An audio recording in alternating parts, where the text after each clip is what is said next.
In terms of the main story, the Hightowers of Oldtown are something of a slowly burning candle. Or is it a slowly burning fuse, perhaps, with Euron and his fleet and his very bad intent approaching this oldest and most grand of Westerosi cities? And with Lord Leighton Hightower, who hasn't come down from the clouds in 10 years, preparing some sort of mysterious defense against Euron, which may or may not involve sorcery. Samwell Tarly is in Oldtown trying to become a maester. Sorella Sand, daughter of Oberyn, is there in her gender-bent disguise of Alaris the Sphinx. Archmaester Marwyn, personal favorite character of mine, was there until just recently, spying on everyone with his glass candle. And a faceless man who once wore the name Jaqen H'ghar recently dropped by to do some assassinations and high-end theft, and is now impersonating an acolyte of the Citadel. And he is one of the ones in Marwyn's care, the very same person who showed Sam to his new room, in fact.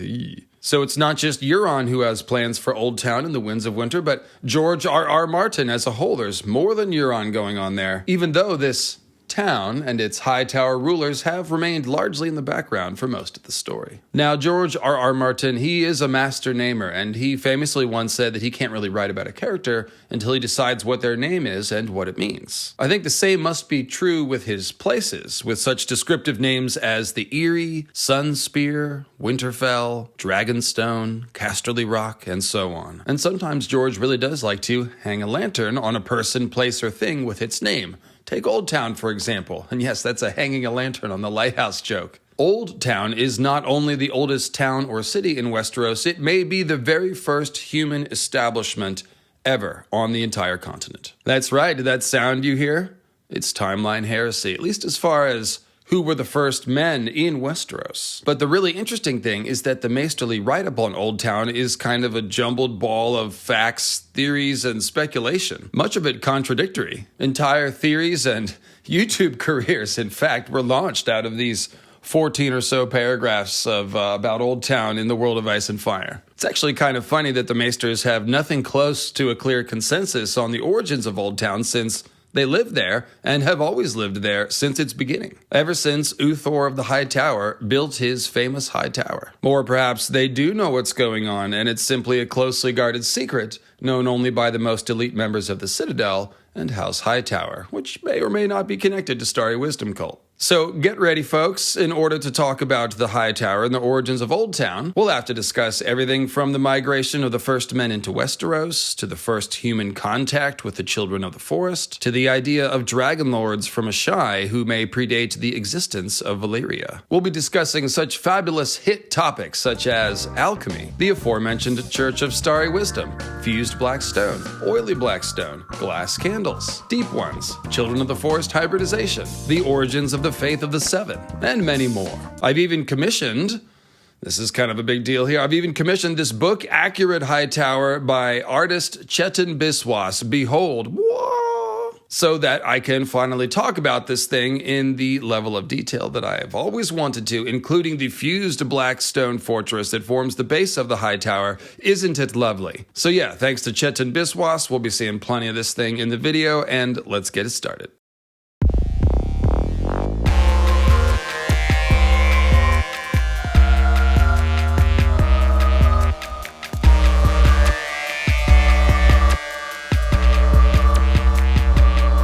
Hey there, friends, it's Dave from the future, here in Starry Wisdom Cult Church, where such time travel is possible. Couple of notes. My hair in this video is shorter than it is now and has been on recent live streams. That's because I wrote and recorded this Oldtown video, this giant Oldtown video, before the House of the Dragon season, but didn't have time to put it out. So that's what's happening. And then two, I've got a bit of the blue tongue in this video because apparently I decided to drink blue Gatorade while I recorded it and didn't notice. So I swear I haven't been sitting here alone in Starry Wisdom Church drinking Shade of the Evening, not of my own volition until I see the wisdom of Euron's planning. No, I do not have a rare disease. No, blue Gatorade, just so you know. So with that said, enjoy the video. Sorry about the blue tongue. And I'll be back at the end of the video to talk about Starry Wisdom Church.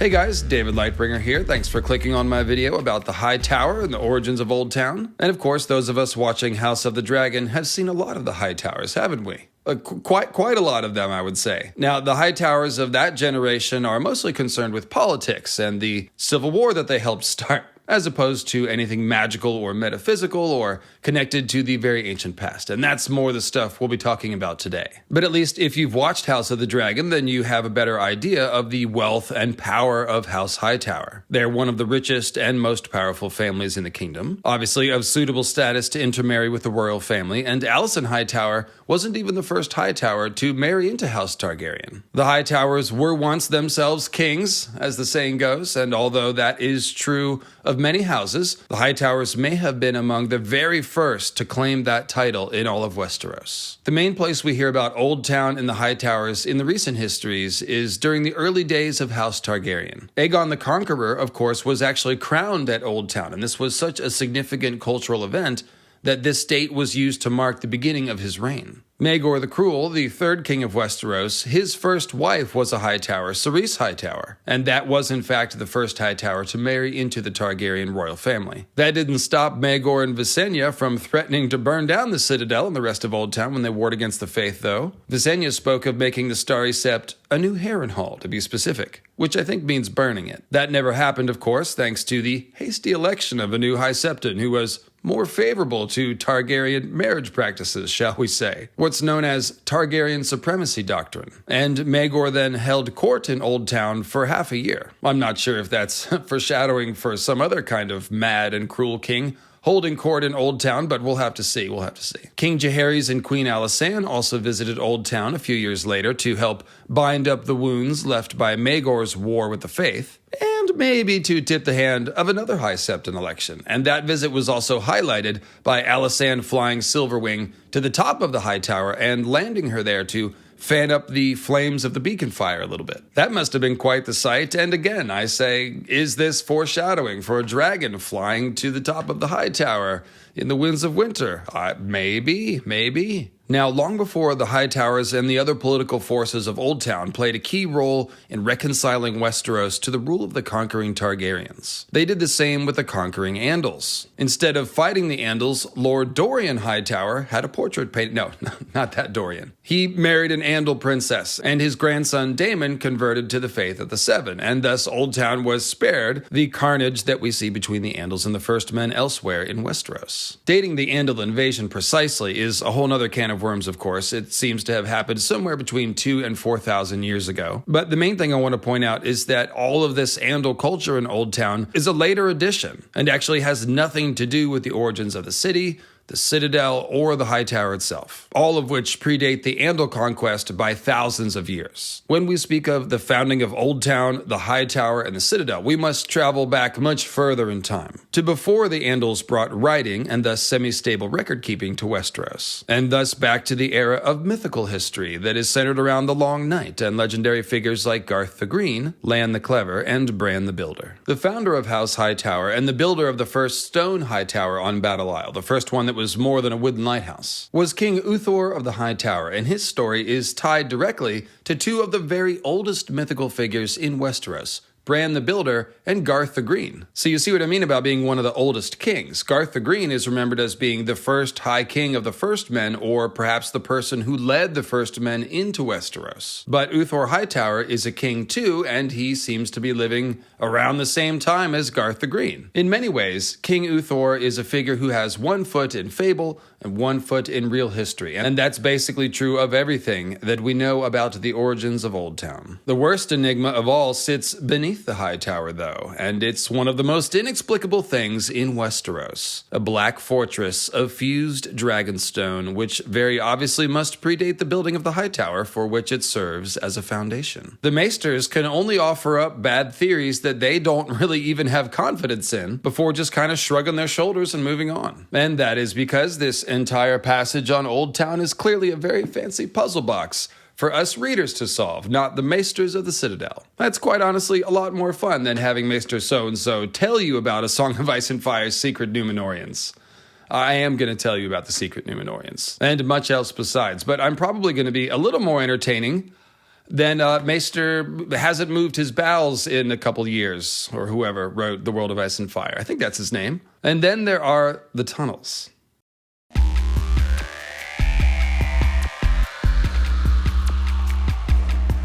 All right, so let's dig into these 14 paragraphs about Oldtown. They really are something. I'll put the first one up on the screen here, and it starts by saying that nobody really knows how old Oldtown is, and tosses out what sound like 3 ridiculous ideas. Maybe the Hightower just appeared one day, which is true if you're sailing towards it on a foggy day, I suppose, but is silly otherwise. Maybe its foundations were set out by the gods of the Faith of the Seven, which is silly because the Andals were still thousands of years away from making it to Westeros at this time. Or maybe dragons once roosted on the island that the Hightower is built upon, Battle Isle. That one sounds silly when you first read it because there aren't supposed to be Dragonlords, or even really dragons in ancient Westeros. But that assumption itself is called into question just a couple of paragraphs later when they discuss the fused black dragonstone fortress on Battle Isle, which sits under the Hightower. It's not hard to see how there could be a connection between a stone fortress that looks similar to Valyrian constructions and rumors of dragons roosting on that same isle. But let's keep reading, and we'll get to that in a second, because first,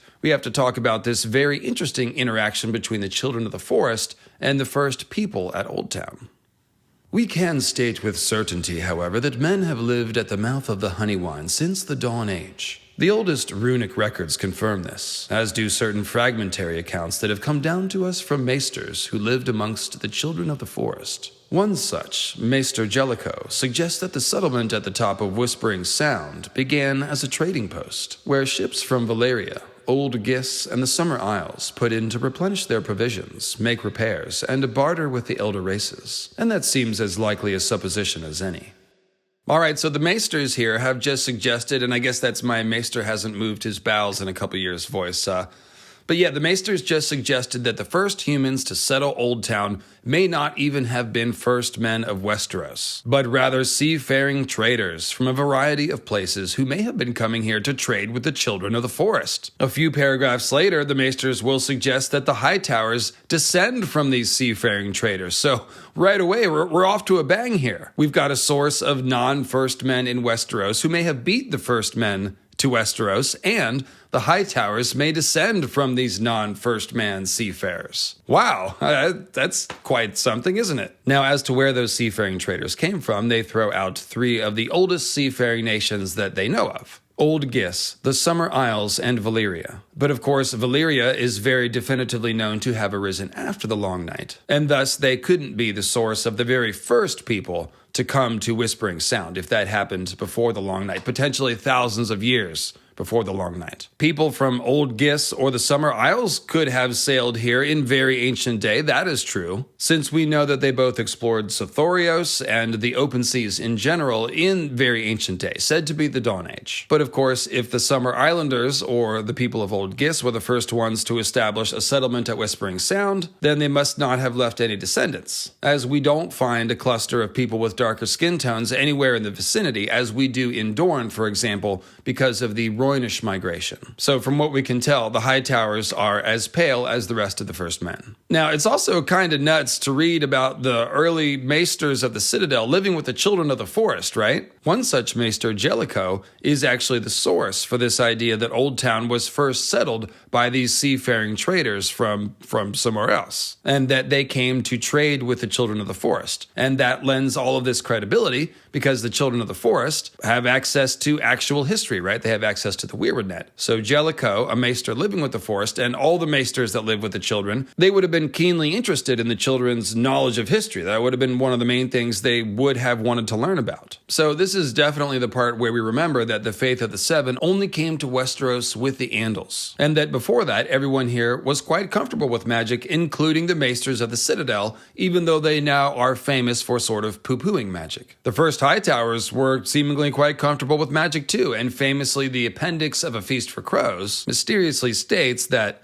it is said that certain of them, meaning the Hightowers, have also dabbled in alchemy, necromancy, and other sorcerous arts. It was a different time, as they say. Now, it's hard to know what is meant by alchemy, since this probably isn't a reference to the wildfire that is made by the Alchemists Guild of modern-day King's Landing. So it's probably a generic reference to some kind of sorcery. I don't know. Actually, I have an idea. We'll talk about it later. And of course, necromancy is very powerful sorcery. So yeah, they're definitely dabbling in magic. And in case you're wondering, by the way, They do turn the Hightower beacon fire green sometimes. That's not just a House of the Dragon thing. But they would not use wildfire to do that. Wildfire is very dangerous and expensive, hard to get. So you can actually use very simple powders to change the color of flame, as Melisandre tells us in A Dance with Dragons. And that's, I'm sure, what they'd be doing at the top of the Hightower. Otherwise, some lighthouse intern would accidentally burn down Lord Leighton's study or something, and we wouldn't want that. Now, that same A Feast for Crows appendix also describes the Hightowers as always having been patrons of learning, no doubt referring to the Hightowers having founded the Citadel. And so it seems that at the beginning, magic and sorcery were simply regarded as another way to learn about the world. And that is why, to this day, there is a Valyrian Steel link available to maesters who study the higher mysteries, which means magic and sorcery. Fewer maesters study the higher mysteries these days, but Maester Luwin of Winterfell had such a link, while our good friend Marwyn the Mage is the Archmaester of the higher mysteries, with a ceremonial rod, ring, and mask of Valyrian steel. Marwyn is therefore in charge of the Citadel's glass candles, of which there are supposedly 4. 3 black ones and 1 green one. And I actually created these in Photoshop a few years ago, so here's some of my artwork, guys, the glass candles. And yes, I do love that there is a green one. The fact that the Citadel has these candles is referred to as the worst kept secret in the Citadel by Pate the Novice. And if Pate the Novice knows, then yes, it is the worst kept secret, and pretty much everybody knows. Supposedly the candles came from Valyria 1,000 years ago, thinks Pate, which probably just means a really long time ago. And it's also interesting to think about the maesters traveling to Valyria to compare notes with the Valyrian scholars, and presumably to buy glass candles and small amounts of forged Valyrian steel for their links and the rod, mask, and ring that Marwyn has. Now, basically no one would be surprised if Lord Leighton Hightower, Lord Leyline, Leystone, if you will, Lord Leyline Hightower, no one would be surprised if he had a glass candle atop his high tower. I mean, we're all catching the Saruman Palantir vibes, right? Tens of thousands. Perhaps that's how you rule a city as big as Oldtown without coming down from the top of your tower for 10 years, by using a glass candle to keep a close eye, trust, and verify, as they say, on basically everyone. There's also a very mysterious sort of folk saying that goes around Oldtown, which is that you can see all the way to the wall from the top of the high tower, which is, of course, something you could do with a glass candle. Hashtag Saruman vibes. Hashtag tens of thousands. Returning to the idea of the early maesters of the Citadel studying and living with the children of the forest, we have a very interesting scrap of Septon Barth lore. Yay, Septon Barth, to add to the puzzle here. Though considered disreputable in this, our present day, a fragment of Septon Barth's unnatural history has proved a source of controversy in the halls of the Citadel. Claiming to have consulted with texts said to be preserved at Castle Black, Septon Barth put forth that the children of the forest could speak with ravens and could make them repeat their words. According to Barth, this higher mystery was taught to the first men by the children of the forest, so that ravens could spread messages at great distance. It was passed in degraded form down to the maesters today, who no longer know how to speak to the birds. It is true that our order understands the speech of ravens, but this means the basic purposes of their cawing and rasping, their signs of fear and anger, and the means by which they display their readiness to mate or their lack of health. I will just say, as a bird owner, it is true that birds show their readiness to mate with their feathers and their dancing and their strange chicken sounds that they make. But yes, of course, we do know that the children of the forest can speak through the ravens, right? But they do that through skin changing. And in fact, Bloodraven seems to be doing that very thing. He definitely is, with Mormont's raven, all throughout the story, pretty much. Corn? Corn King? Jon Snow?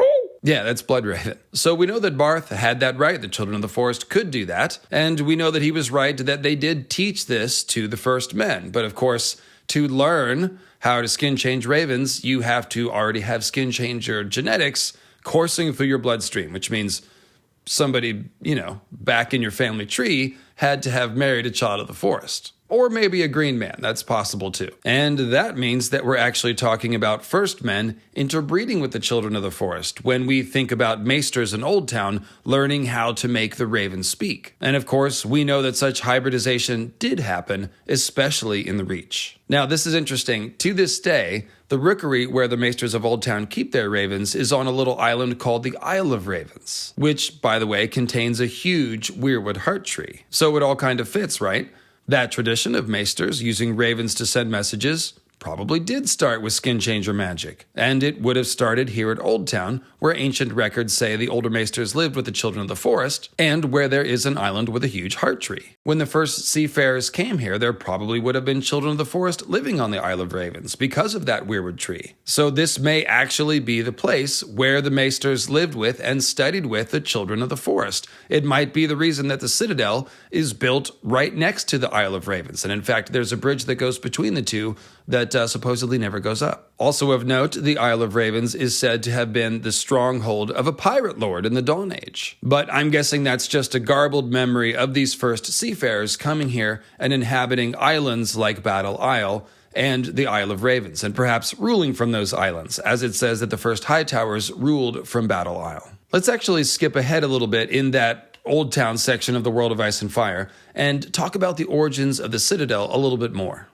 The origins of the Citadel are almost as mysterious as those of the Hightower itself. Most credit its founding to the second son of Uthor of the Hightower, Prince Paramore the Twisted. A sickly boy, born with a withered arm and a twisted back, Paramore was bedridden for much of his short life, but had an insatiable curiosity about the world beyond his window. So he turned to wise men, teachers, priests, healers, and singers, along with a certain number of wizards, alchemists, and sorcerers. It is said that the prince had no greater pleasure in life than listening to these scholars argue with one another. When Paramore died, his brother King Uragon bequeathed a large tract of land beside the Honeywine to Paramore's pets, that they might establish themselves and continue teaching, learning, and questing after truth. And so they did. Alright, it's definitely pretty funny that the origins of the Citadel are literally, let's make a place for scholars to argue about stuff. But there it is. The interesting thing is that there is good reason to believe that Paramore the Twisted himself is a Child of the Forest hybrid. A first-generation human Child of the Forest hybrid might well be small in stature and might well have physical deformities such as are listed here, due to the extreme physical differences between humans and children. Paramore's physical form and his short lifespan both match up with what the Child of the Forest called Leaf says about those with the green gifts. The chosen ones are not robust, and their quick years upon the earth are few, for every song must have its balance. Lending further credibility to this idea is the fact that the mother of Paramore the Twisted was someone called Maris the Most Fair, supposedly a daughter of Garth Greenhand himself. Garth Greenhand, or Garth the Green, is described exactly like a green man, such as live on the Isle of Faces, and is supposedly the father of basically all the great houses in the Reach, except for House Hightower. And the mythology of him being the first king of the First Men, and specifically of Garth being the father of a line of green gardener kings, probably refers to a tradition of green man kings, or green man hybrid green seer kings, something like that, among the First Men in the Reach. And Uthor of the Hightower is remembered as having taken the daughter of one of these green man kings to wife. Now, daughter of the green man, of course, could just be a way of talking about a child of the forest in very old legend, since they are of the forest and the green man represents the forest, and since the green men and the children of the forest could be related species or even the same species. So Uthor takes one of these women to wife, and then his son, Paramore the Twisted, seems like he might be a Child of the Forest hybrid. This fits very well with the idea that some of the first maesters were in fact Child of the Forest hybrids who were skin-changing the ravens and making them talk to send messages. Now, the best candidate from the ancient legends of the First Men to be a Child of the Forest human hybrid is, of course, Bran the Builder, who is sometimes described as a child even while he's accomplishing great works. And of course, Bran the Builder was said to have helped Uthor build his first real high tower. So, according to legend, Bran the Builder was taken to a secret place to learn the language of the children of the forest, which could just be a lesson in how to imitate the sounds of birds and babbling brooks and the other things that the language of the children of the forest sounds like. But this, more likely means that Bran the Builder was taken to a secret weirwood cave and fed weirwood paste to awaken his green gifts, just like his namesake and descendant, Brandon Stark, was also in the main story. Now, we know that the Starks did become skin changers at least, if not occasionally green seers, and judging by all the wolf statues down in the crypts, which seem to go back to the very oldest kings of winter, well, this probably happened a long time ago. Another strong clue that Bran the Builder may have been a Child of the Forest hybrid comes from the legend of Durin Godsgrief and the building of Storm's End. We are told that some legends say that Durin was helped by a boy who would grow to become Bran the Builder, while other tales say that Durin was helped by the children of the forest. So is Bran a child or a child? You see what I mean? A short Child of the Forest hybrid Bran the Builder could explain both variations of this story very nicely. Now, the most ancient reference to any Stark anywhere in the Legends of Westeros is actually even older than Bran the Builder and comes in the form of another one of the famous children of Garth the Green. I'm talking about Brandon of the Bloody Blade, of course, fan favorite for fans of the ancient legends anyway. And those legends do suggest Brandon of the Bloody Blade as an ancestor of Bran the Builder. So this may in fact be the place where the Starks got their skin-changing and green seer magic from Brandon of the Bloody Blade, who is a son of Garth the Green. Brandon of the Bloody Blade is named for his warring on the Children of the Forest, supposedly, and he killed so many Children of the Forest at a place called Blue Lake in the Reach that they renamed it to Red Lake. Here's the thing though, famously none other than Lady Barbary Dustin repeatedly uses the bloody blade expression as a clear metaphor for the impregnation of a woman. And she does it while she's down in the crypts talking about a different branded Stark who did indeed bloody his blade by taking Lady Barbary's virginity. Therefore, it seems clear that we are supposed to think about Brandon of the Bloody Blade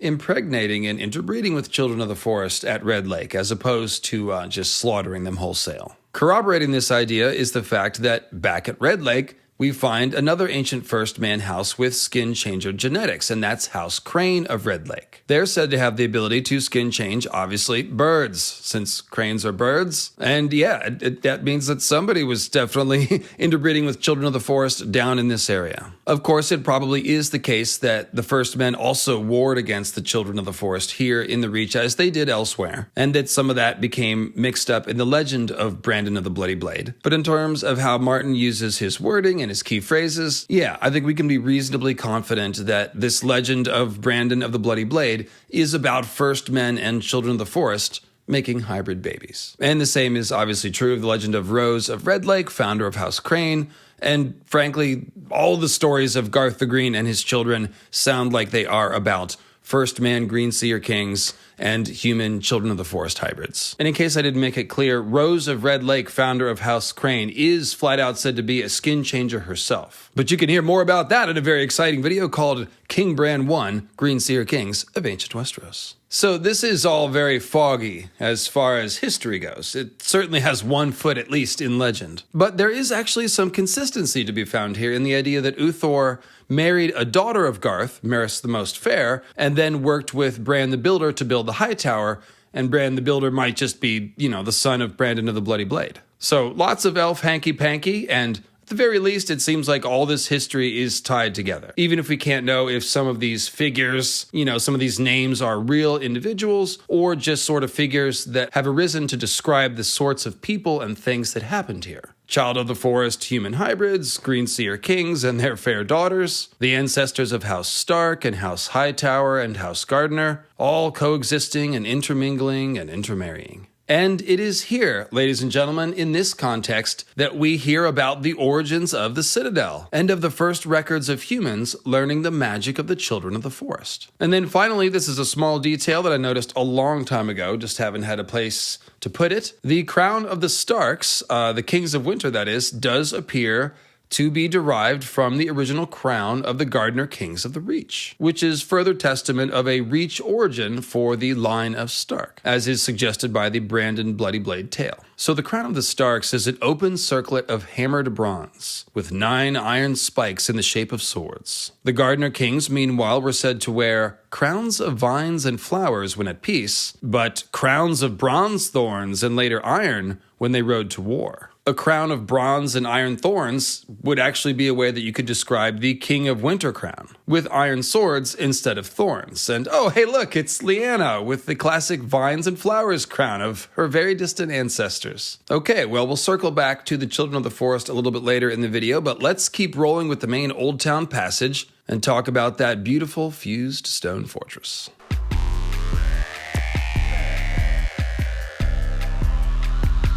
Alright, well, we've uncovered some interesting truths about the origins of the Citadel, and about what the first humans who lived here were generally up to, interacting with the children of the forest, gathering and developing knowledge of the world, including magic, and laying down the foundations for what seems to be the first city-like substance in Westeros. And yet, there seems to be an entire layer of the past here which the Maesters do not understand, most of it attached to Battle Isle itself. So to begin with, Battle Isle, as you can see, is named for a battle that is not even mentioned anywhere in the historical record, nor seemingly even in the songs and legends about this place. Only the name survives, which is quite mysterious. However, even more enigmatic to scholars and historians is the great square fortress of black stone that dominates that isle. For most of recorded history, this monumental edifice has served as the foundation and lowest level of the Hightower. Yet we know for a certainty that it predates the upper levels of the tower by thousands of years.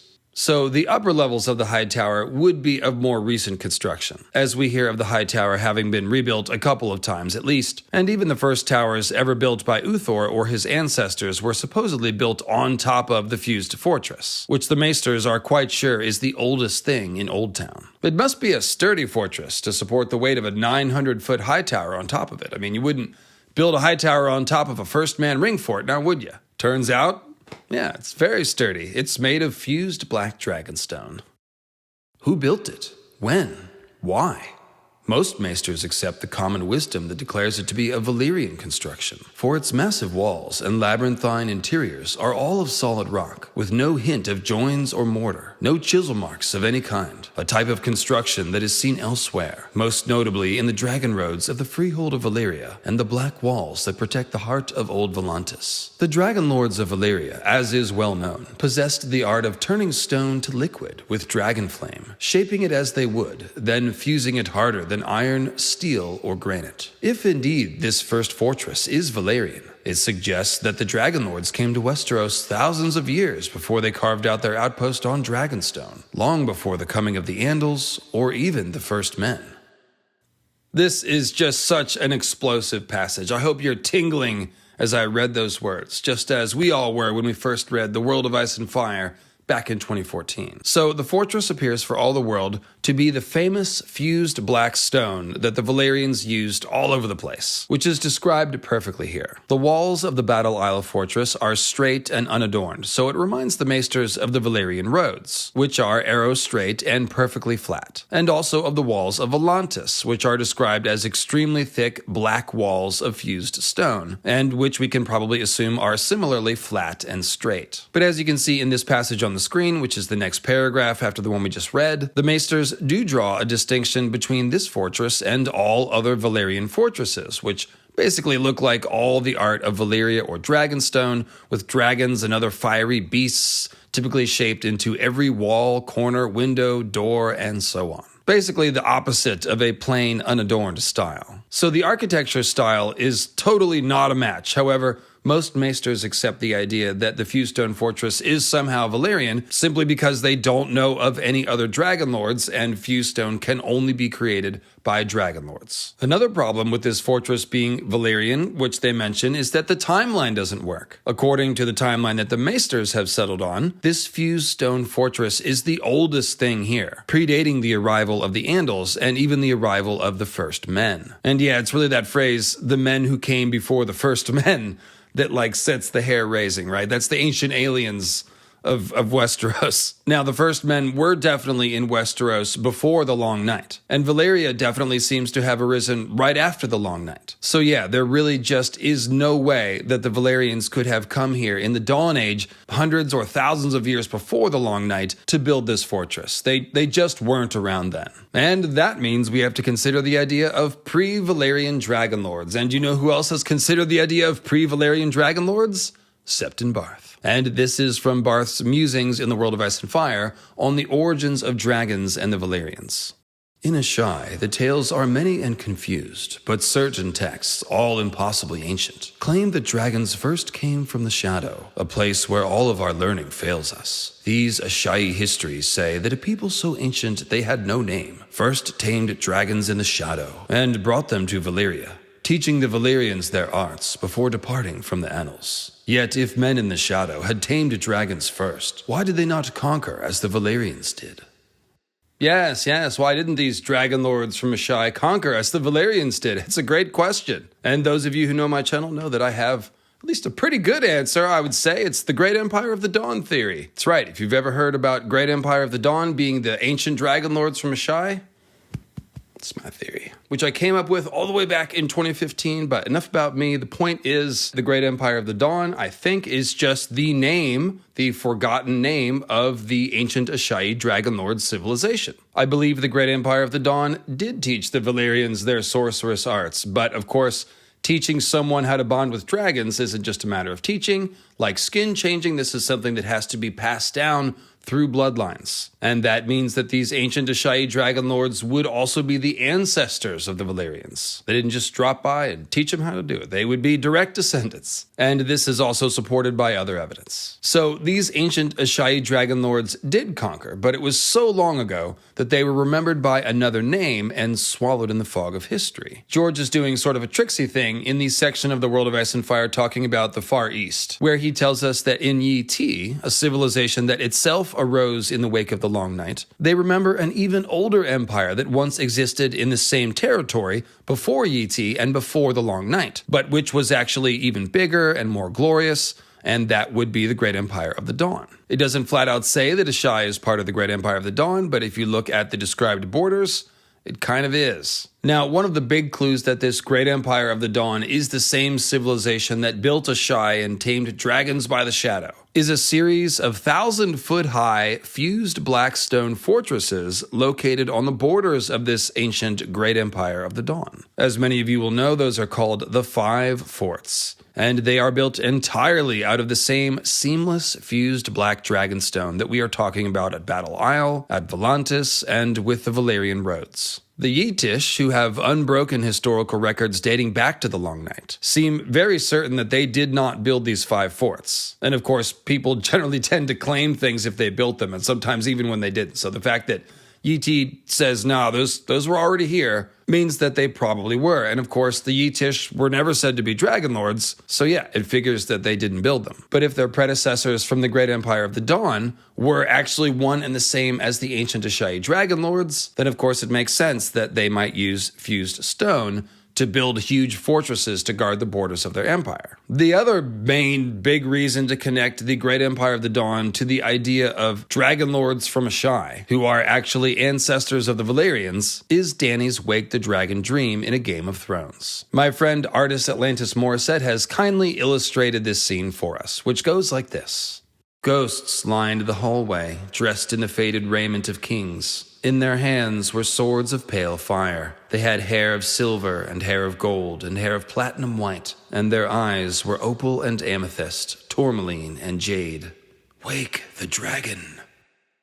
All right, so these kingly ghosts, if you will, they have Valyrian hair, and they have swords of pale fire. And in the very next lines, they are all chanting to Dany to wake the dragon. These certainly seem like Valyrian ancestors upon first read. But of course, only one of them has purple eyes, which would be the one with amethyst eyes. But then my very smart friend Durn Durndon, again from the Westeros.org forums back in 2014, noticed something very important, which is that the four gemstones named here, opal, amethyst, tourmaline, and jade, match 4 out of the 8 gemstones named for the Great Empire of the Dawn rulers who are associated with gemstones. So that's the answer to why only one of them has purple eyes.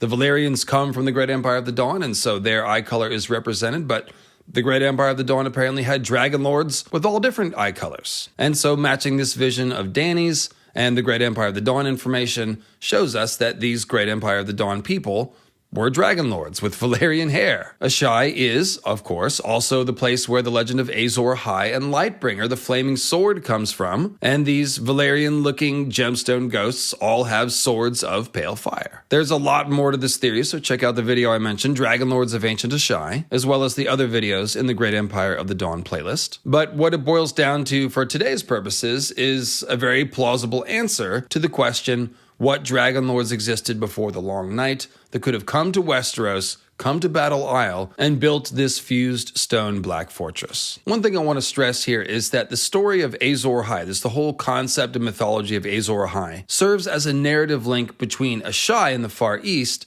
and Westeros in the main story. And in fact, this is actually the entire narrative purpose of the Great Empire of the Dawn theory, to show us how Azor Ahai stuff actually gets to Westeros. So for example, Azor Ahai's legend, as I mentioned, comes from Ahai, and yet it seems to parallel the Westerosi story of the last hero fighting the others during the long night with a blade of dragon steel. A blade which many in the fandom think is the same thing as Dawn of House Dayne, and also Lightbringer. It's probably all the same magic sword story here, right? And then as far as the prophecy of Azor Ahai's return, which also comes from Ahai, it's pretty clear that Jon and Daenerys are on their way to fulfilling that prophecy here in Westeros. So clearly there is an important connection between Ahai, Lightbringer, Azor Ahai, and all that stuff, and the main story in Westeros. One which specifically revolves around the Long Night, Dragonlord sorcery, and magic swords. And that's why it actually makes perfect sense to find this massive piece of indisputable, literally rock-solid evidence that Dragonlords did come to Westeros in ancient day before the Long Night. Thus, Oldtown and Battle Isle begin to look like the place where Azor Ahai and his people made contact with Westeros. And oh look, Euron is recreating the whole thing by sailing to Ahai, then dressing up as a Dragonlord, and sailing back to Westeros and talking about the Red Comet and the end of the world. And now he's planning to conquer Oldtown. Now I, for one, #Winds of Winter predictions, that Euron will be crowned king at Oldtown, just as Aegon the Conqueror was. But this will also be an echo of the ancient legend of the Pirate Lord who ruled from the Isle of Ravens, right? And maybe Euron Crowseye will rename the Isle of Ravens to the Crow's Isle. Crow's Isle. It's right there. Now, returning to the idea of the Great Empire of the Dawn coming to Westeros at Battle Isle, we do have to talk about House Dayne for a second, because it does seem obvious that the name of the sword Dawn could be related to the Great Empire of the Dawn, whose Valyrian-looking rulers held swords of pale fire in Dany's dream, and of course Dawn is pale as milk glass and made from a pale meteorite, the pale stone sword tower, etc., etc. Of course, the Danes themselves will flat out tell you that they have their own unique origin story that is different from all the other First Men, having followed the track of a falling star, the Dawn meteorite, to get to Starfall from somewhere else. The Danes also seem to be manifesting Valyrian-looking features, despite the fact that no Targaryens have ever married into their house. This is all explored more in the Great Empire of the Dawn Westeros video, but to once again boil everything down for brevity, these Ahai Dragonlords did in fact travel to Westeros in the remote past. Because again, if Dawn or the Last Hero's Dragonsteel are the same sword as Azor Ahai's Lightbringer, then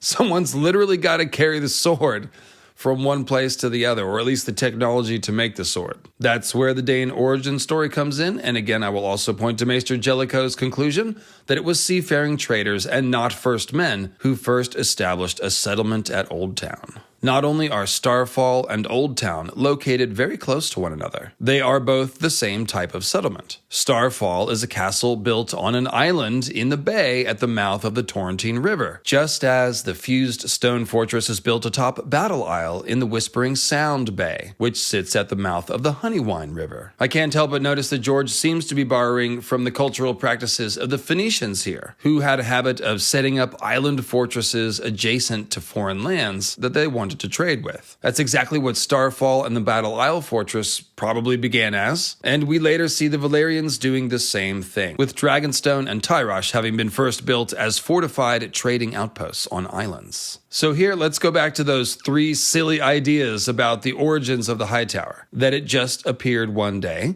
that its foundations were set out by the gods of the Faith of the Seven, and that dragons once roosted on the Battle Isle until the first Hightower put an end to them. It definitely seems like the dragon one is legit in some sense, right? Dragons definitely roosted here if they built the fortress. And it occurs to me that the one about the Hightower just having appeared one day might instead refer to the fused stone fortress, because the process for making fused stone creation might actually be very rapid. So perhaps it did seem to just appear, one night or in the course of a week or something like that. The fused stone fortress is also probably the explanation, at least in my opinion, of a weird little detail in that Durn Godsgrief Building of Storm's End legend, which is that the children of the forest might have used sorcery to shape the stones with magic. The children of the forest don't do that, so far as we know anyway, but that is, of course, a perfect description of the process of making fused stone, shaping stone with magic. And since Bran the Builder is associated with both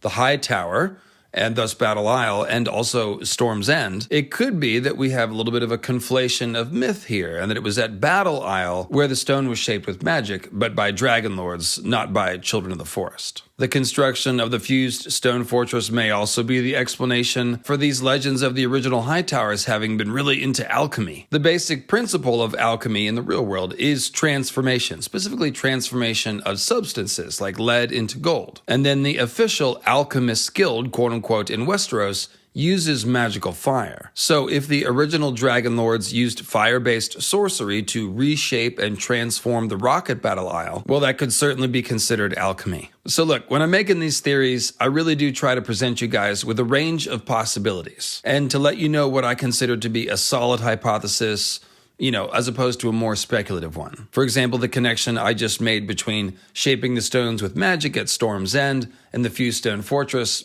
is pretty speculative. There's no real direct evidence to go on, but it kind of makes sense as an explanation, so it's a plausible hypothesis. But the fused stone fortress is not that. I think it's actually one of the rare cases where the author wants us to be certain about a couple of things. He's been very clear to show us that fused stone construction can only be accomplished with Dragonlords, Dragonfire, and sorcery. And then he has the Maesters looking right at this thing and saying, yep, that's definitely fused stone, the same as the Valyrian roads. And then George put the Hightower on top of the fused stone fortress so that we definitely know that it is older. Thus, we can be sure that Dragonlords did exist before the Long Night and that they came to Westeros and made this fortress. And we can probably be pretty confident that all this is wrapped up somehow in the Azor Ahai, Asshai to Westeros pipeline.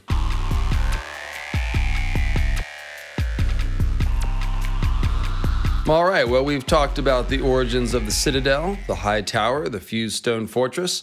What about the first Hightowers themselves? And you'll have to forgive me, the fumes from the fused stone made my eyes red, so I'm rolling with the glasses from here on out. Orange and gray are the colors of the Hightower sigil. So yes, the first Hightowers, recall the legends of the dragons roosting on the Battle Isle until, quote, the first Hightower put an end to them. That does make sense. You would have to clear the dragons off the fortress in order to live there, or to build a wooden lighthouse on top of it. But one wonders, is this legend about the Hightowers having cleared off dragons from the Battle Isle, or having cleared off Dragonlords, perhaps? And is this perhaps the ancient forgotten battle for which Battle Isle is named, but which no one can remember? This would make sense as the oldest battle of record, and it would also make sense if the Hightowers renamed the island after this great battle and their having taken it over. Let's jump ahead to the first paragraph about the Hightowers to hear a little more about Uthor and the Battle Isle Fortress.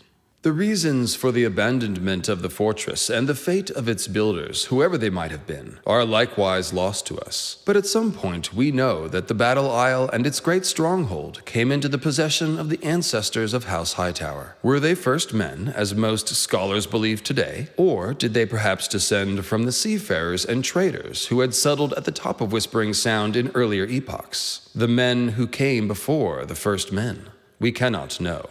When first glimpsed in the pages of history, the Hightowers are already kings, ruling Oldtown from Battle Isle. The first high tower, the chroniclers tell us, was made of wood and rose some 50 feet above the ancient fortress that was its foundation. Neither it nor the taller timber towers that followed in the centuries to come were meant to be a dwelling. They were purely beacon towers, built to light a path for trading ships up the fog-shrouded waters of Whispering Sound. The early Hightowers lived amidst the gloomy halls, vaults, and chambers of the strange stone below. It was only with the building of the fifth tower, the first to be made entirely of stone, that the Hightower became a seat worthy of a great house. That tower, we are told, rose 200 feet above the harbor. Some say it was designed by Bran the Builder, whilst others name his son, another Brandon. The king who demanded it and paid for it is remembered as Uthor of the High Tower. For thousands of years thereafter, his descendants ruled Oldtown and the lands of the Honeywine as kings, and ships from the world over came to their growing city to trade.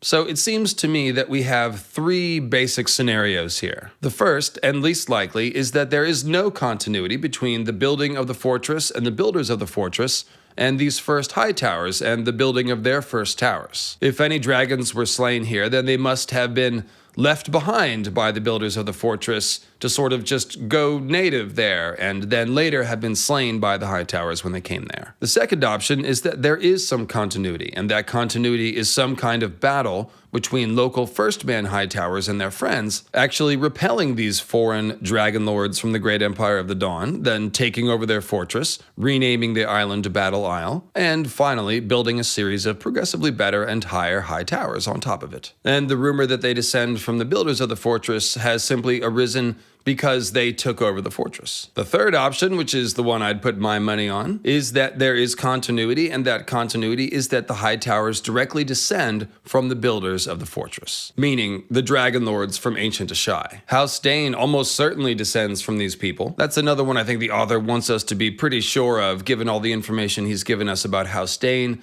and the Great Empire of the Dawn, and the fact that they are so clearly secret Númenóreans. If the Hightowers also descend from these people, then it could be that the Battle of Battle Isle was a bit more like the American Revolutionary War, with the Hightowers and Danes as sort of colonists from Ahai who have defected and become loyal to their new land and are now fighting off their former masters. To me, this scenario fits the best with the overall feel of House Dayne and House Hightower. The Danes possess a magic sword that is essentially white Valyrian steel, but they've had it in Westeros since well before the Long Night and before the existence of Valyria. Clearly, they possess advanced technology that other First Men did not. The Hightowers, meanwhile, seem to have made collecting and developing magical knowledge a major part of their operations since the beginning, and they've also built a series of progressively taller and grander high towers, as I mentioned. Uthor built the first stone tower, which was 200 feet high, and we know of at least one rebuild under a Lord Jason Hightower, who later built it to be 100 feet taller than whatever it was previously. And the one that stands today is actually the tallest building in the world,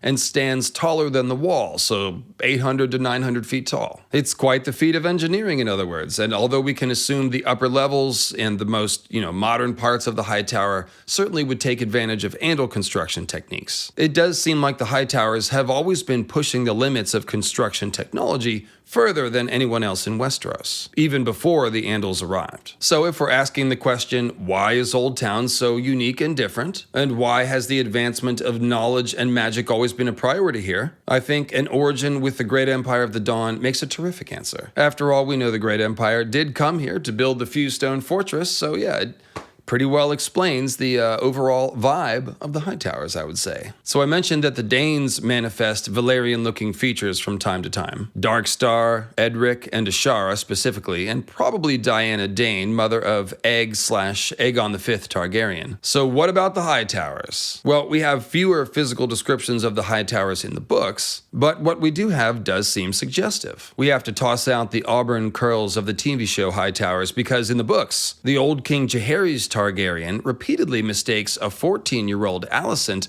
for one of his own granddaughters, suggesting that book canon Alicent was fair-haired or even silver-haired, and potentially even resembled some Targaryen women. Alicent Hightower in the main story is silver-haired, even though she is not especially old, which could be something or could be nothing at all. People do get gray and silver hair at all different ages. It looks really cool, to be honest. But yeah, perhaps Alicent is a silver-haired Hightower for a reason. Perhaps even more telling is the fact that Ser Jorah Mormont thinks Daenerys looks a bit like Lynesse Hightower, daughter of Lord Leighton, whom Jorah was briefly married to. Similarly, Ser Barristan thinks Dany looks a bit like purple-eyed Ashara Dayne, who, like Lynesse Hightower, would theoretically descend from these proto-Valyrian Dragonlords, the secret Númenóreans. Presumably, we'll see a lot more of the Hightowers in the Winds of Winter, so keep an eye out for purple eyes or blue eyes or silver hair. Now, some of you smart cookies watching the video probably noticed the name Uthor Hightower and thought of Uther Pendragon, father of King Arthur, right? Pendragon means head dragon, although here dragon is actually a kind of war leader title, and one which is tied to the sighting of a famous comet. So slapping the name Uthor on the first king of the Hightowers seems like a way to make us think about these first Hightowers as dragon people. And the comet part, of course, reminds us of House Dayne, with the most famous Dayne having been Arthur Dayne, who wields Excalibur.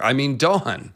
Right, yeah. So actually the name Uthor Hightower is also a clue that the origins of House Dayne and House Hightower are connected, with that connection having something to do with Uthor Hightower, comets, dragons, and, of course, magic shining swords. Oh yes, and because we love parallels here, don't forget that Gerald Hightower is standing right next to Arthur Dayne at the Tower of Joy, as they have an archetypal sword fight over the prince that was promised, a magical dragon baby. Even the Hightower and Dayne sigils are similar. A white shining sword, a white lighthouse tower. The Hightower words are "we light the way," and the Dayne words are probably something really damn similar, like "we bring the dawn." Despite this meme that I made a couple years ago, which, although more colloquial, does also make sense. Now, obviously, neither the Danes nor the Hightowers are ever remembered as possessing dragons themselves, and that's partly where I get the idea that they might have been separatists fighting against the Dragonlord Empire from which they came. But how do you slay dragons and dragonlords without your own dragons? Well, with a magic sword, of course. Duh, everyone knows that. And there are, in fact, a couple of inexplicable legends of dragon slayers in ancient Westeros, such as the ancient legends of Davos Dragonslayer, Serwyn of the Mirror Shield, and Galadon of Morn. Those stories would, of course, make more sense if there were once dragons in Westeros, as we now believe there were, at least at Oldtown. Since Galadon is said to have slain a dragon with his magic sword, the Just Made, and to be honest, his story really just sounds like a garbled version of the legend of Dawn, the Sword of the Morning. Galadon of Morn, whose magic sword came from the heavens, just as Dawn is made from a meteor that fell from the heavens. Could it be that Dawn the Sword is a dragon killer? The black knives and black swords kill the ice demons, so does the big white sword kill the fire monster? Was Dawn used at Battle Isle to repel the ancient dragonlords from Ashai? Well, another clue about that could be found with Davos Dragonslayer, another of our legendary ancient Westerosi dragonslayers, because he has what could be a Dane name, Davos, as the last king of the Danes, who were called kings of the Torrentine, was Davos Dayne, a Sword of the Morning who actually became Nymeria the Conqueror's third husband. Thus, Davos Dragonslayer, whose legend is from the Reach, and therefore in the same general southwestern part of Westeros as Oldtown and Starfall, seems like he could have been a Dane wielding Dawn. Perhaps he's the Dane that fought at Uthor's side at Battle Isle, just as Arthur Dayne and Gerald Hightower fight side by side in front of a different tower. And even if Davos Dragonslayer isn't a Dane, the name could simply be a reader clue to make us associate the Danes and Dawn with dragon slaying. Then we have a King Samwell Starfire Dane, who sacked and burned Oldtown sometime in the distant past, and that could be meant, again, as a reader clue, as a parallel to the idea of Danes and Hightowers fighting at Battle Isle. In this historical count, obviously the Danes are fighting against the Hightowers, but it still works as a potential echo since it brings all the right elements together in one place. Hightowers, Danes, Dawn, and a battle at Oldtown. And perhaps Samwell Starfire is actually playing the role of the Ashai Dragonlords here, attacking and burning Oldtown. I also can't resist mentioning Gerald Darkstar Dayne because he's a Dane named after a Hightower, who may join Fagon's Kingsguard with a stolen Dawn, and he may fight against Dany when she arrives in Westeros. And if that happens, if Gerald Dayne helps repel a Dragonlord invasion, if you will, then that would be yet another echo of Hightowers and Danes repelling Dragonlords at Battle Isle. And finally, Serwyn of the Mirror Shield. He slew a dragon using a Perseus Medusa hiding behind the mirror shield trick, which is fun, but the thing I want to point out is that his legend is also from the Reach. And so too for the legend of Florian the Fool. That's also from the Reach, and he may have slain a dragon based on the glimpses of his story that we see in the puppet show in The Mystery Knight. So 4 legends of dragon slayers in Westeros, 3 are specifically tied to the Reach, and Galadon of Morn is at least in the south. So is the origin of these legends perhaps the great Empire of the Dawn presence at Oldtown and Starfall, which involved dragons and potentially dragon slaying. It's really the only plausible answer other than these are just stories of dragon slayers that somehow arose in a continent with no dragons. And obviously, the Great Empire of the Dawn didn't stick around in Westeros to colonize the whole continent, so one assumes they were sent packing somehow. Battle Isle, then, according to our growing hypothesis, is the place where they were defeated by some sort of coalition of Danes, Hightowers, First Men, and probably Children of the Forest.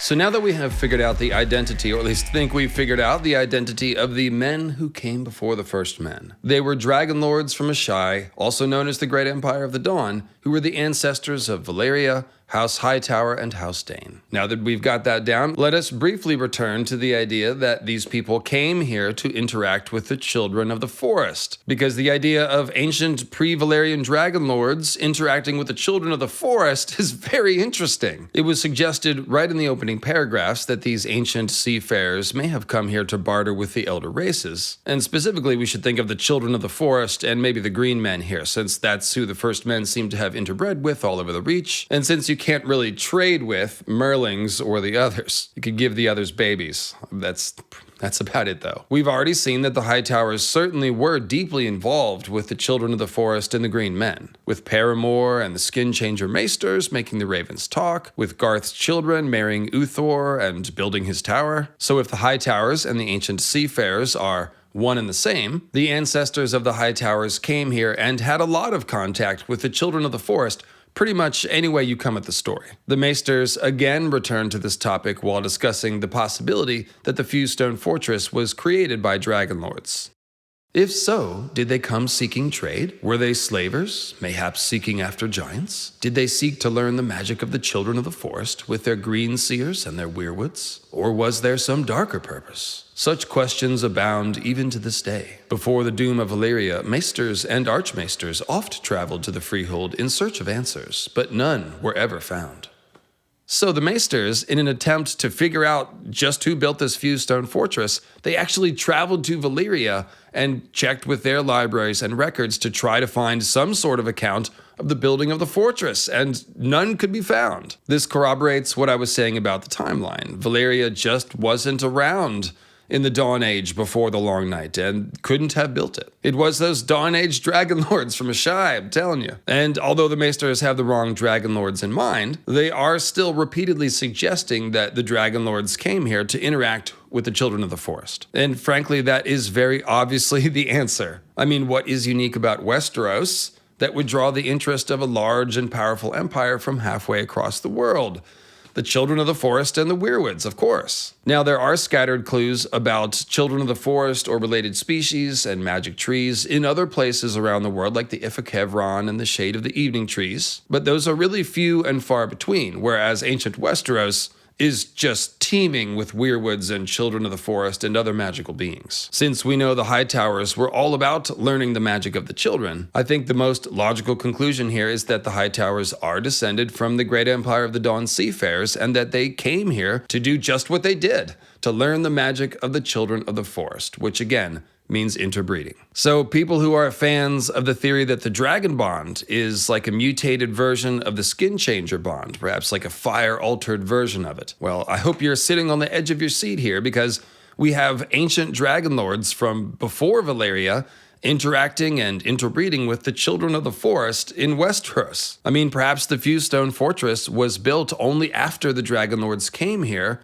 interbred with the children, and created the Dragon Bond. And in fact, it could even be the first thing ever built out of fused stone anywhere. Now, that may be wrong, of course. The Great Empire of the Dawn may have already developed the Dragon Bond in the East, and perhaps they simply came here to acquire more or different magic. Or, as the Maesters suggest, to work some dark and powerful sorcery with the Weirwoods. And, of course, I do have a theory about that, about how Azor Ahai, the Dragonlord from the East, was actually the one to magically corrupt and transform the Weirwood net, which is part of the creation of the others. So you can check out videos like Azor Ahai and the Weirwood net, Weirwalkers, Ice Spiders, stuff like that for the full story. But even without a theory that specific, it does seem safe to conclude that the magic of the Children of the Forest and the weirwoods were the things that drew the great empire here, just as the maesters suggest. I should also mention that we really have no idea how long the great empire of the Dawn was coming to Westeros for. It could have been for centuries, dating back to the earliest days of their empire, or they could have only had a brief presence there. Thus, we have no way of knowing how integral Children of the Forest magic is to the great empire of the Dawn. It could be quite integral,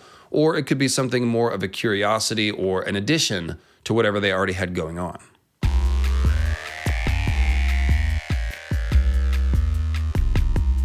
All right, the tunnels.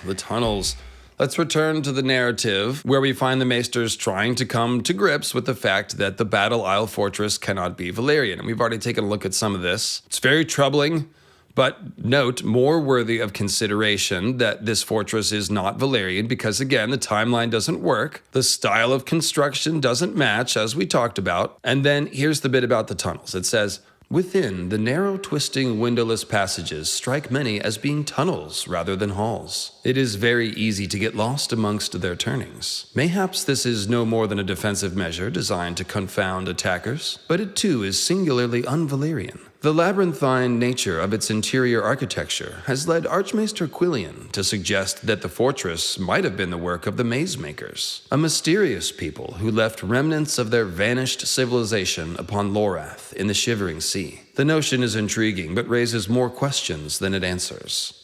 All right, so the Maze Makers certainly are interesting, but there's really no reason to connect them here to Oldtown or to Westeros at all. Their mazes were quite different. They weren't winding tunnels. They did not build infused stone, and their skeletons, dug up by the maesters and other scholars, show that they were some sort of huge race of extra tall people, not so tall as giants, but 8 or 9 feet, something like that. So basically, none of that really matches up with what we find at Oldtown. Those tunnels sure are weird, though. The distinction between halls and tunnels almost makes them sound like something burrowed by an animal. Of course, there are animals that can burrow through rock, fireworms and dragons to be specific, who are probably related species. And of course, Septon Barth believes that dragons may have been created by combining wyverns and fireworms, and even if that's not the case, these 3 species must all be closely related on the Song of Ice and Fire evolutionary tree. Now, we've only ever heard of fireworms in Valyria, but because dragons can also burrow through rock, there's unfortunately no need to conjure strange theories about proto-Valyrians riding fireworms across Essos and then across the Arm of Dorne to get to Oldtown in order to burrow these tunnels. Or about the Bloodstone Emperor stuffing fireworms onto ships and bringing them to Oldtown to build the tunnels, because how would you even contain a fireworm on a ship when they could burrow through molten rock? What's a fireworm cage even built out of? I don't know. So no, we don't need fireworms. Dragons can do this. We saw Viserion do it in his little chamber under Meereen. He dug himself a nice little burrow just to feel cozy. So given enough time, it's definitely possible that the same dragons whose dragon fire was used to create the fortress could have also been the ones to burrow these tunnels as lairs for themselves to live in. Or perhaps the Dragonlords had the dragons burrow out the tunnels for themselves to live in. The Valyrians never did anything like this, but these are different Dragonlords from before Valyria, so they could well have had different practices. If the tunnels are dragon-made, then that could be another clue that the Hightowers are in fact descended from the Dragonlords who built the fortress. Because as we just read above, the first generations of the Hightowers lived inside the vaults, tunnels, and caverns of the fortress. They didn't have to do that, right? They could have built a sweet castle on the shoreline somewhere, where most of Oldtown stands today, but instead they chose to live in the tunnels. So maybe they did that because they were quite comfortable living in the Black Fortress because, well, their ancestors made it. It's theirs. Weird, windowless, maze-like tunnels carved into strange stone feel very natural to them. It's their vibe. I'm being playful, of course, but seriously, it does mean something that they chose to live inside those tunnels when they didn't have to. That I imagine it's kind of a weird and creepy place to live. So let's hear a little more about the tunnels and see what else we can discern. An even more fanciful possibility was put forth a century ago by Maester Theron. Born a bastard on the Iron Islands, Theron noticed a certain likeness between the black stone of the ancient fortress and that of the sea stone chair, the high seat of House Greyjoy of Pike, whose origins are similarly ancient and mysterious. Theron's rather inchoate manuscript, Strange Stone, postulates that both fortress and seat might be the work of a queer, misshapen race of half-men sired by creatures of the salt seas upon human women. These deep ones, as he names them, are the seed from which our legends of Merlings have grown, he argues, whilst their terrible fathers are the truth behind the drowned god of the Ironborn. The lavish, detailed, and somewhat disturbing illustrations included in Strange Stone make this rare volume fascinating to peruse. But the text is impenetrable in parts. Maester Theron had a gift for drawing, but little skill with words. In any case, his thesis has no factual basis, and may safely be dismissed. And thus we find ourselves back whence we began, forced to concede that the beginnings of Oldtown, Battle Isle, and its fortress must forever remain a mystery to us. So, you see what I mean by these 14 or 15 paragraphs just sort of setting everyone's brains on fire when they first came out, when The World of Ice and Fire first came out in late 2014. I mean, right after all this crap about the Children of the Forest and Dragonlords that shouldn't exist in the Dawn Age, we take a train to Deep One's Town. Actually, the place that we find ourselves, in all seriousness, is Strange Stone 101. Okay, half seriousness. Strange Stone 101, because Maester Theron has just conflated fused stone and oily black stone, which are two different things. So the first big difference is that we know exactly what fused stone is and how it's made and by whom, whereas oily black stone is basically a mysterious substance that we have to speculate about. So fused black stone is just what the Maesters described earlier. Dragonlords have their dragons use their dragon flame to melt the stone and turn it into a molten state. And then somehow, perhaps with aeromancy I'm guessing, the Valyrian sorcerer is able to shape that molten stone into the specific, fanciful shapes that the Valyrians like, and then somehow flash harden it into shape. Again, aeromancy seems like the thing here. Perhaps you blast it with a jet of cold air and that freezes it into shape, or maybe the Valyrians have a way of sucking the heat back out of the stone through raw fire magic. One other thing we don't know exactly about fused stone is if you need a certain kind of stone to start with, or if any stone can be used, and after the burning, melting, and fusing process, it all comes out black and seamless. I would guess it's the latter simply because the Valyrians made fused stone in so many different places, fortresses and different locations that wouldn't have the same bedrock. And then the Valyrian roads are really the clincher. The Valyrian roads run all over Essos, and it just seems like it would be a lot easier if they could use any stone as opposed to having to use, black basalt or granite or something like that. Now, oily black stone is mysterious, and it's meant to be. It's a cool fantasy world mystery stone, and it can be found in 4 places that we know of for sure. The sea stone chair is carved from a single oily black stone, and so is the 40-foot high toad idol on the Isle of Toads. And then we have 2 cities made entirely from oily black stone. Yin, an abandoned jungle fortress in wild Sothorios, and check out my Sothorios video, of course, and Ahai, which is by a factor of 4, the largest city in the world built entirely of oily black stone. Moat Cailin may also be oily black stone, as I discussed in the Moat Cailin video. So the oily stone as a concept seems to be borrowed from, it is borrowed from Lovecraft, not seems to be, it is. And this suggests that the oily stone may be related to meteors and magical toxicity. For example, the situation at Ahai seems to very closely resemble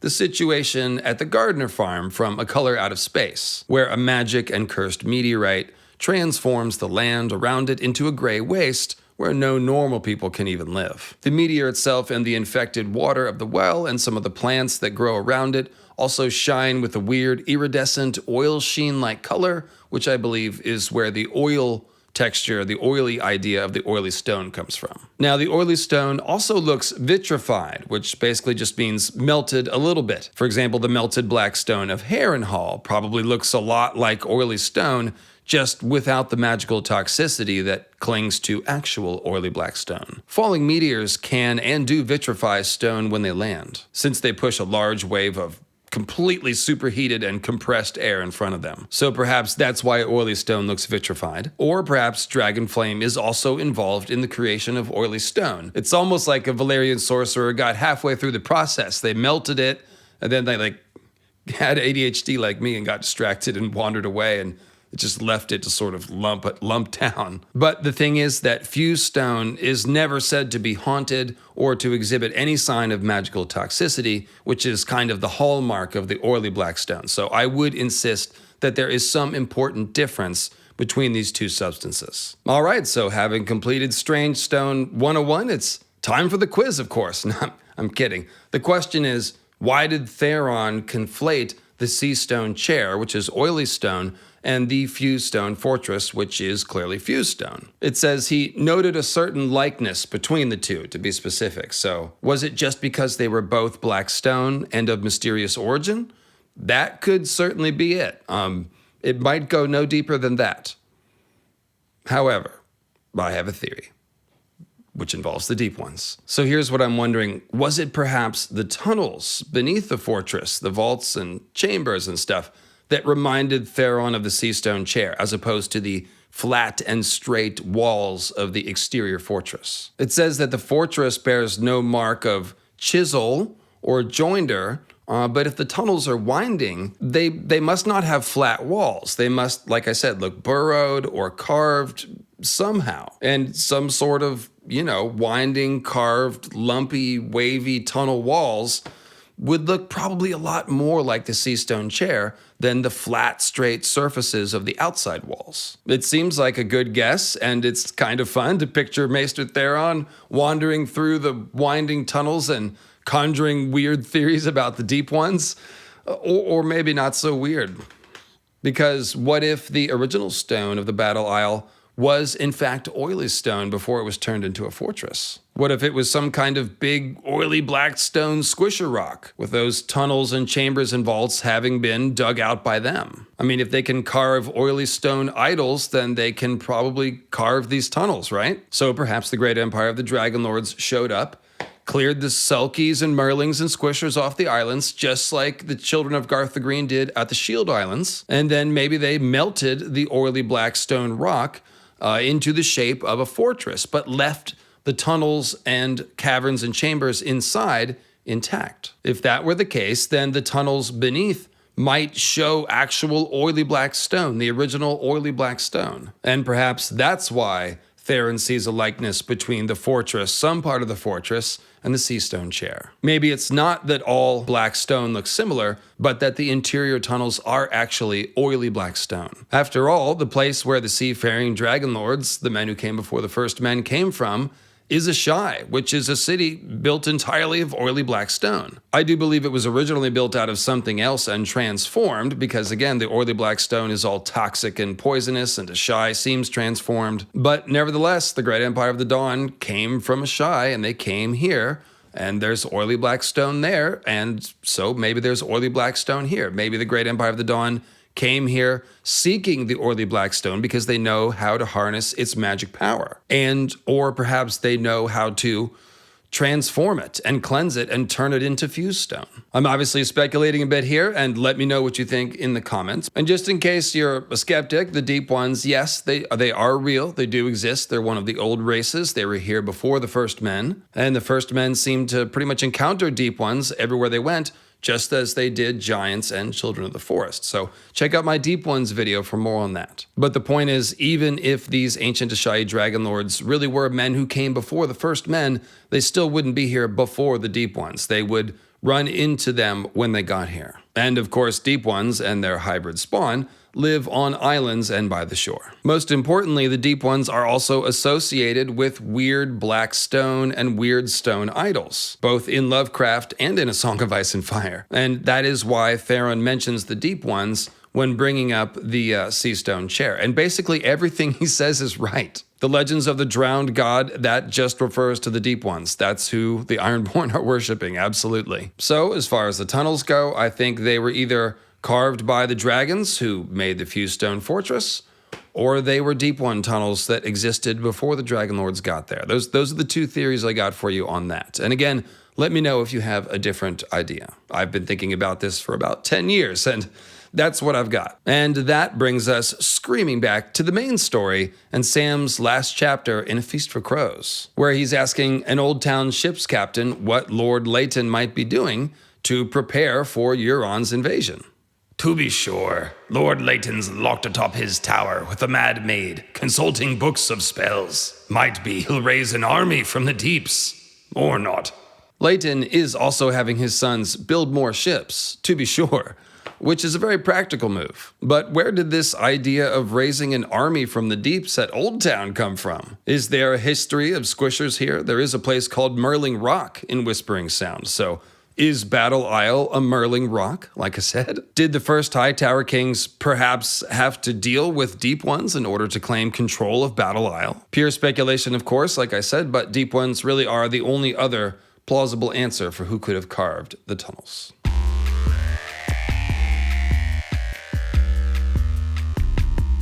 All right, Dave from the future. I'm back to the past, Anyways, it's the town of Starry Wisdom. That's maybe what Oldtown is, actually. Now, of course, the Church of Starry Wisdom, or Cult of Starry Wisdom, same thing, COSW. It was founded supposedly by the Bloodstone Emperor himself, the very last ruler of the Great Empire of the Dawn. He's remembered in Eastern mythology as the one who caused the Long Night, so that, together with the fact that he's the last emperor of the Great Empire of the Dawn, means that his story could be tied to Westeros and the Battle Isle. And in fact, it may very well have been the forces of the big bad Bloodstone Emperor who had to be repelled at Battle Isle by the Danes and the Hightowers. So the Cult of Starry Wisdom, Bloodstone Emperor's Church of Starry Wisdom, it is said to persist down all the way from the Long Night into this present day. We've seen one of their temples in Bravos, where the acolytes of the Church of Starry Wisdom are singing to the stars atop their scrying tower. That sounds pretty cool. And because the Church of Starry Wisdom is an astronomy and astrology-based religion, it is said to be popular among sailors, who of course navigate by the stars. Accordingly, it is said to still persist to this day, as I said, in port cities around the world, including potentially Oldtown. There's a telling passage about Marwyn the Mage and how he likes to worship at the strange little sailors' temples down by the docks, so those are probably Starry Wisdom cult temples. The Shadowbinder from Ashai, named Quaithe, is of course the most obvious and likely member of Starry Wisdom Church in the story, and she is a glass candle user, just like Marwyn the Mage, and is concerned with, the end times, just like Marwyn the Mage. In fact, there's a really cool scene, one of my favorites, where Quaithe speaks to Dany through a mask of starlight. That's in Dany's final A Dance with Dragons chapter, so that's Quaithe dispensing the Starry Wisdom, literally from the stars. And of course, she's accomplishing this remote projection via glass candle. So that all kind of checks out. A Shadowbinder in Ashai using the glass candle to project Starry Wisdom out into the world. And of course, Marwyn the Mage, fellow glass candle user, has also been to Ashai, which would be where he potentially got recruited. Or maybe he got recruited at the Sailors' Temples and then went back to the home temple in Ashai. But yeah, he's connected to all that stuff. Ergo, it's pretty interesting that the Citadel, which is under the protection of House Hightower, possesses 4 glass candles. So does Leighton have one too up in the tower? If Lord Leighton, atop his white lighthouse tower, which is kind of like a white stone candle itself, from which you can see all the way to the wall, if Leighton's got a candle up there, then it may be the case that Lord Leighton is a Starry Wisdom cultist too. That could add an interesting wrinkle to whatever confrontation Lord Leighton might be about to have with Euron, who is almost certainly in possession of a glass candle himself. And in case you're not hip to that, there's a guy named Euron Nightwalker in Karth, who is said to keep glass candles, which are now burning again for the first time in a long time. But that's almost certainly just Euron's alias for when he's in Karth, before he came home to rule the Iron Islands. Euron, you see, is an old Ironborn name, and Nightwalker just kind of sounds like a dead ringer description for Euron. And glass candle use would also explain much about how Euron operates, such as how he knew to show up at the Iron Islands just a day or two after Balon was assassinated by a faceless man that Euron hired. But remember, when you hire a faceless man, you don't know when they're going to pull off the assassination. Jake and Hagar talks about putting one foot in front of the other, and maybe a year from now, the appointed king may die. So how did Euron know to show up right after Balon died? Well, probably because of a glass candle. And therefore, Starry Wisdom cult could actually have a lot to do with how things fall out at Oldtown. And it's even possible, and I just want to suggest this to you guys, that Lord Leighton may not be opposed to Euron at all. They may have some prior understanding that they've worked out through glass candle usage, especially if they are both tied to Starry Wisdom cult. The Hightowers' MO, after all, has always been to co-opt rather than resist by force. They did that with the First Men, and then the Andals, and then the Targaryens. So we shouldn't be surprised if that happens again. And we shouldn't be surprised if perhaps Lord Leighton is the guest of honor at Euron's coronation. Now, it could be the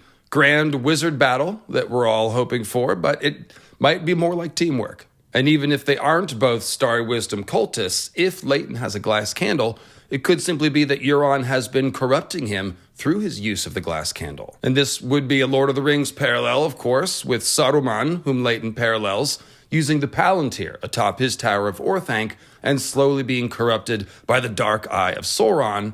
And of course, Euron's sigil is Sauron's dark eye. So keep your eye out for that potential Lord of the Rings parallel in the Winds of Winter, and remember that you heard it here first. And then finally, we'll go back to those 3 silly stories about the founding of the Hightower. The only one we haven't put forward a more plausible explanation for is the story about the foundations of Oldtown itself having been laid out by the Seven. Well, if Starry Wisdom cult is connected to those first great empire of the Dawn Mariners who came here and then eventually were the ancestors of House Hightower, then this could be true because Starry Wisdom cult may be operating the faith of the Seven like a sock puppet. Now, I'm being dramatic here, but one does notice that the Andal faith of the Seven underwent quite a lot of development after it got to Westeros, and one also notices how much of it is based around astronomy. The Starry Sept in Oldtown is made entirely of black marble, and they fill it with candles that are supposed to represent stars. So